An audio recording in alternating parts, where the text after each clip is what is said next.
Мы уже столько раз бывали в 19 веке, в разных местах, на разных континентах, в разное время, но сегодня мы отправимся туда совсем ненадолго и только для того, чтобы докопаться до истоков и объяснить причины, так сказать, казуса, назовем его так.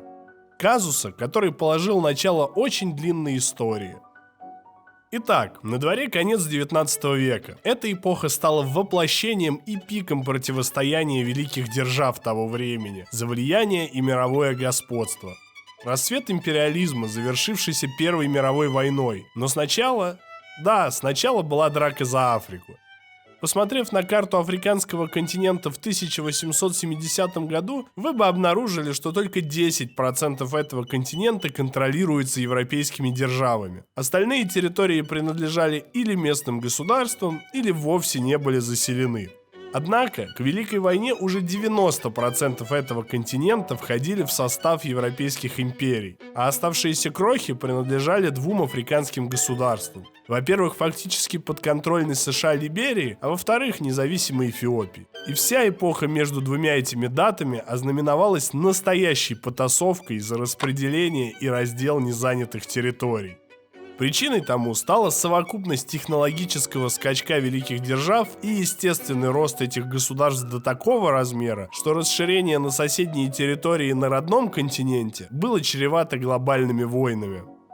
В самый разгар этой драки за Африку в 1890 году одна из великих держав того времени, Германская империя, получила себе нового канцлера. На смену знаменитому Отто фон Бисмарку по итогам конфликта с кайзером был назначен Георг Лео фон Каприве. Он тут же начал проводить новую политику, которую историки назвали новым курсом. Например, он запретил детский труд до 13 лет и ввел 11-часовой рабочий день для женщин.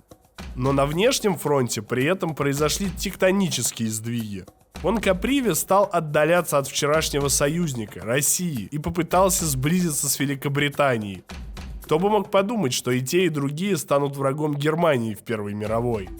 Результатом дипломатических усилий стало заключение в июле того же 1890 года Занзибарского договора с Великобританией. Договор был призван остудить все горячие точки в межимперских взаимоотношениях. Основным итогом стал отказ Германии от каких-либо претензий на сферу влияния на Занзибаре в обмен на остров Гельголанд в Северном море и уступки на африканском континенте.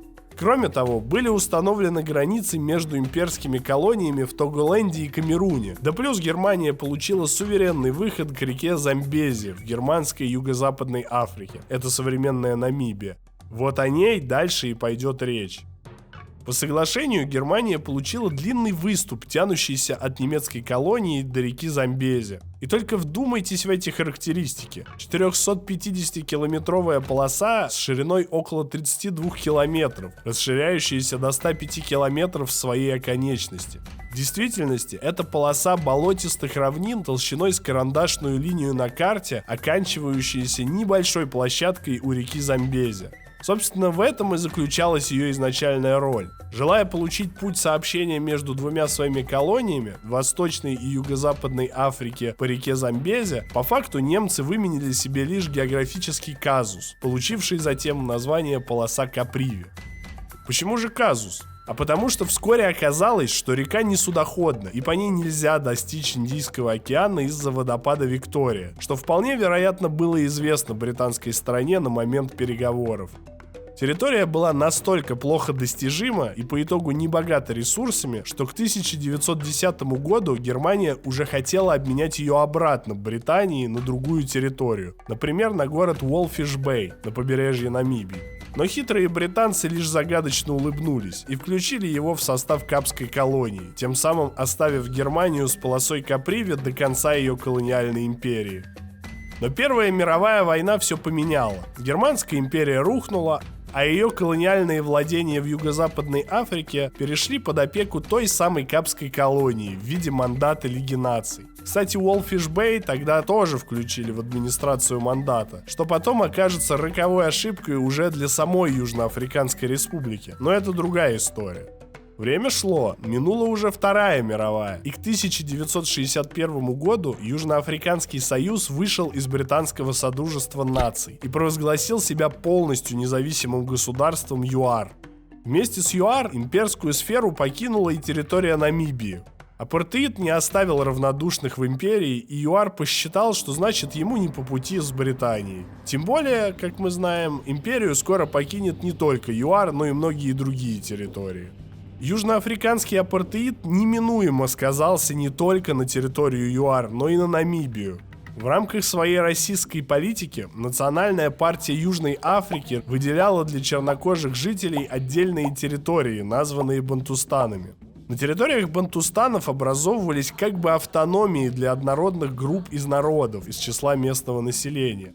Ну, на бумаге вроде звучит не так уж плохо, но загвоздка была в том, что всех жителей бантустанов лишали гражданства ЮАР, а взамен давали гражданство Бантустана. По сути, это выглядело как отъем тех немногих прав, что оставались у чернокожего населения к этому моменту. Плюс ко всему, жителей в Бантустаны свозили насильно. 10 бантустанов были сформированы на территории собственно ЮАР, а еще 10 в Намибии. В том числе в 1976 году были созданы бантустаны Кавангаленд и Этенге, поделившие территорию полосы Каприви. Посмотрите на эту карту, а теперь подумайте, насколько вероятно, что вот здесь население будет очень сильно отличаться от людей, живущих в основной части Намибии. Бинго, 100% отличие.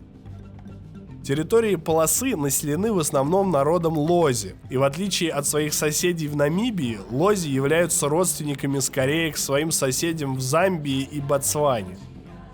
Независимое государство Каприви появилось еще в 70-е годы, параллельно с созданием бантустанов. Сепаратисты добивались освобождения от ЮАР, и, как оказалось, этого пришлось добиваться почти что 20 лет. Итак, в начале 90-х весь мир менялся. Произошло это и в ЮАР, где режим апартеида был полностью свернут, и коренное население получило полные права. Намибия стала независимой и получила в свои собственные руки управление над огромной территорией, включавшей в том числе и полосу Каприви и Уолфиш-Бэй.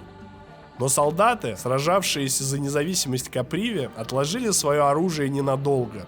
В 1994 году в фактически отрезанном от остальной страны регионе была сформирована армия освобождения Каприви. Она ставила перед собой цель освободиться на этот раз от Намибии и получить полную независимость.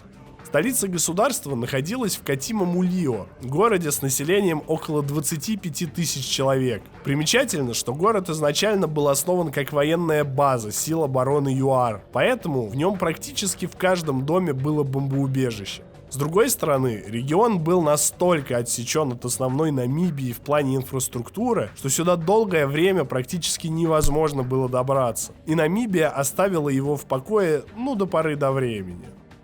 5 декабря 1994 года в Намибии были проведены всеобщие выборы, на которых победил Сэм Нуджома и проиграл Мишаки Мийонга. Так вот, этот человек, Мишаки Мийонга, фактически сыграл две роли одновременно. С одной стороны, в 1998 году он публично поддержал независимость Каприви для Лози и даже стал лидером республики после изгнания из партии. А с другой стороны, это привело к ненужному и крайне токсичному вниманию к региону. В октябре 1998 года силы обороны и специальные подразделения Намибии провели военную операцию по уничтожению тренировочного лагеря армии освобождения Каприви. По итогу сотни солдат армии освобождения Каприви и около 2500 гражданских вместе со вчерашним кандидатом в президенты Намибии бежали через границу в Ботсвану. Там Мийонга решил не задерживаться и перебрался в Данию, чтобы с другой половины света во всеуслышание заявлять, что Каприви будет свободным. Окончательно конфликт был завершен в 1999 году. Армия освобождения Каприви провела наступление на свою бывшую столицу, Катима-Мулио, и заняла государственные радиостанции, военную базу, аэропорт и, по сути, большую часть города. Но закрепить успех ей не удалось, и повстанцы были выбиты, а в провинции было объявлено чрезвычайное положение. Забавно, что 7 октября 2002 года повстанцами было официально объявлено о независимости полосы Каприви, хотя к этому моменту государство уже наоборот перестало существовать. И последний гвоздь в гроб сепаратистского движения забило завершение строительства трассы, получившей название Транскапривийский коридор. В 2004 году она протянулась через всю полосу Каприви и соединила Замбию, Катима-Мулио и основную часть Намибии. А в 2007 году было объявлено о строительстве теперь уже железной дороги к городу. Так, технологии и развитие инфраструктуры погасили многолетний конфликт и, возможно, теперь уже навсегда. Но будет ли у нас сегодня герой? На самом деле, все упомянутые люди не особо тянут на героев для рассказа. Но раз уж в честь одного из них все-таки назвали страну, давайте я вам расскажу про Лео фон Каприви. Первое. Есть забавная, но не подтвержденная теория, что фамилия Каприви происходит от славянского города Капривник, а его отец был итало-словенцем. Второе. Всю первую часть жизни он командовал всякого разного уровня военными формированиями, став в итоге главнокомандующим имперского флота, но и там показал административный талант. Третье. Через неделю после вступления в должность канцлера он отклонил продление русско-прусского договора о перестраховке. И это при том, что сам кайзер прямо перед этим лично пообещал русскому послу продлить этот договор. Очевидно, разрыв соглашения привел русскую дипломатию в смятение. И как итог, в ответ на это Россия стала сближаться с Францией. И в мировой войне они, конечно же, стали союзниками. Четвертое. Став канцлером, считал, что колонии для Германии не основное направление. И это в середине драки за Африку. Ожидаемо, за это снискал общую нелюбовь в кругах колониальных групп. Пятое. Успел поконфликтовать с кайзером 12 раз за 4 года и подал в отставку. Шестое. И неудивительно, что кайзер называл его старым толстяком. Седьмое. В конце концов, он был отправлен в отставку и ушел на пенсию, пообещав до конца жизни не говорить больше ни слова о политике и о своей карьере. Восьмое. Был кавалером ордена Двойного Дракона, обладателем больших крестов Белого Слона и Сокола, рыцарем Черного Орла. Это все международные ордена, да и в целом их у него было немало. Что ж, такова была жизнь и страдания Лео фон Каприви в эпоху переформатирования союзов, приведшего к падению Германской империи и появлению полосы Каприви.